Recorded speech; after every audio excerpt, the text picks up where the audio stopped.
Hi, I'm George. I am the head coach of the career transition system and I've been waiting for a long time to make this video. It's something I see over and over and over again. Resumes that look stunning but aren't doing their job. Now, as someone who reviews tons of resumes every week, whether it's professionals reaching out on LinkedIn for advice or clients in the career transition system sharing their latest draft, yes, I can't help but notice this growing trend. So more and more senior professionals are turning to flashy Canva templates that, while visually impressive, they often miss the mark when it comes to what recruiters and hiring managers are looking for. Now, don't get me wrong, Canva templates are gorgeous, they are creative, eye-catching and polished. But when it comes to landing more professional roles, it might be doing more harm than good.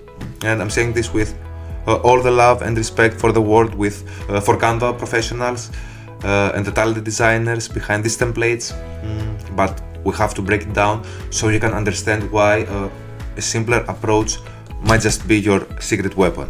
Let's start with an example. So imagine this: you are one of those fancy hip brand spots where the menu is less of a menu and more of an art piece.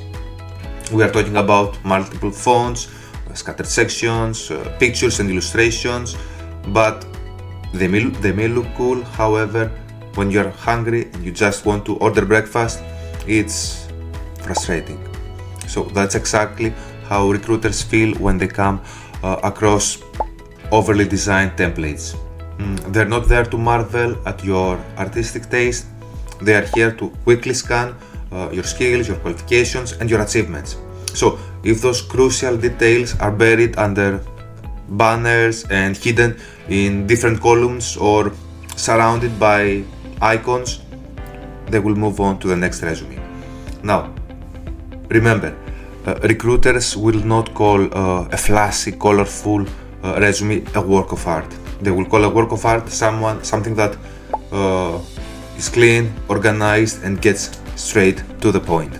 Let's talk about ATS. So, applicant tracking systems are resume reading software, right? They scan your application before a human eye gets to see them. They make sure that your resume ticks the right boxes before it gets through the door. Now, here's the catch. ATS doesn't care how pretty or fancy your resume looks. Actually, all those icons and creative layouts and text boxes, they can confuse the system. So, instead of being impressed, the ATS might misread your information or skip it entirely. Now, if the ATS can parse your resume correctly, it's like you never even applied. So, all that effort, gone. Now, that's why sticking to a clean, minimal and simple layout is so important, especially when we are talking about online applications. To be fair, there are times when Canva templates can shine.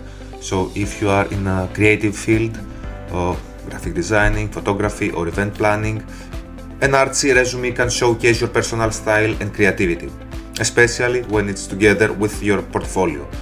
Or if you are handling your resume directly to someone in a networking event or a career fair, maybe it can leave a strong impression.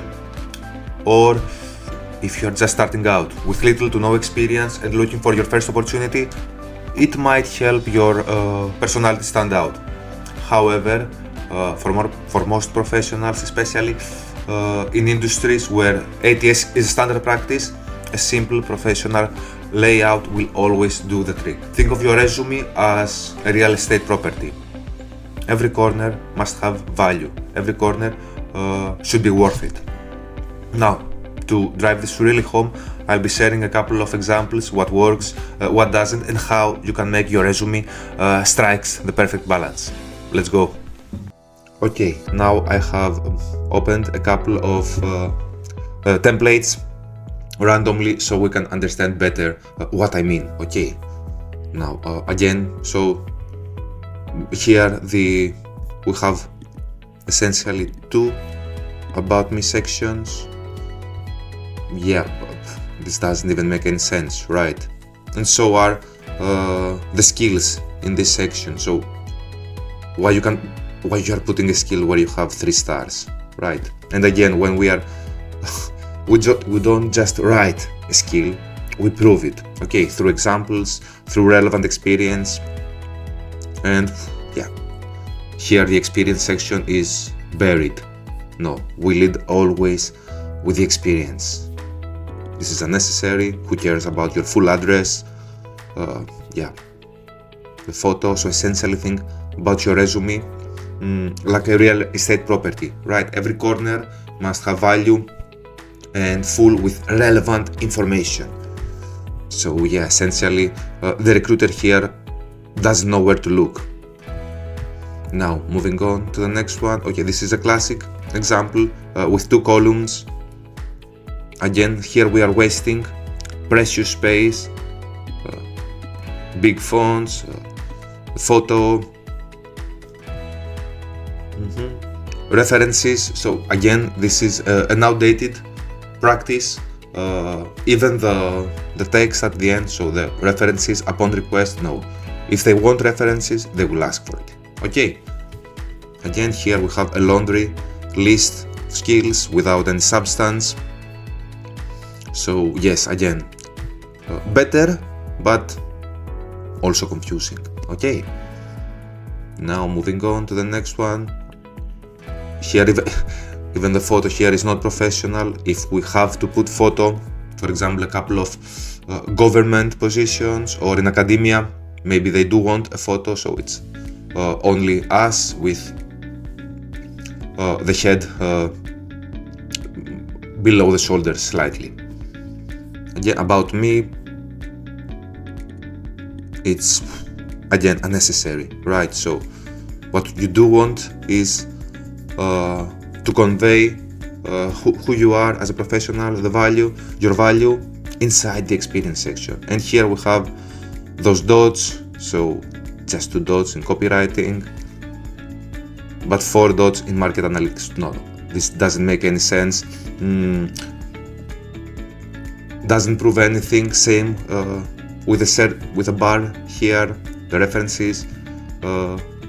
Essentially, the education and the experience are hidden within this document, right? No. And I mean, think about it. What does it say about this professional? Nothing. It's a really, really confusing document. Another one. Okay. Same here. 2 columns. Big waste of space. I will not talk about content here, obviously. Yes, this is not the way you project your experience with tasks, but with relevant impact and results. Look how small those letters are, the bullet points. This is super confusing. It's hard to read, hard to identify the core information. And just the skills. Okay, now, well, in this example, Itsuki is a fashion designer, so maybe it makes kind of sense. So if you have a portfolio and then just a CV to put your contact info and a couple of other relevant details, maybe it makes sense. But if you are a senior professional, do not use this kind of templates, right? So it's like its purpose is to confuse the reader. Look at how the dates are, so you have to go like this. Even, yeah. So always make sure we are helping the reader to identify the relevant information, have a good perception about our achievements, and not make their life hard. Okay, so this should be your first question when we are choosing a template. So this will make the recruiter's life harder or easier.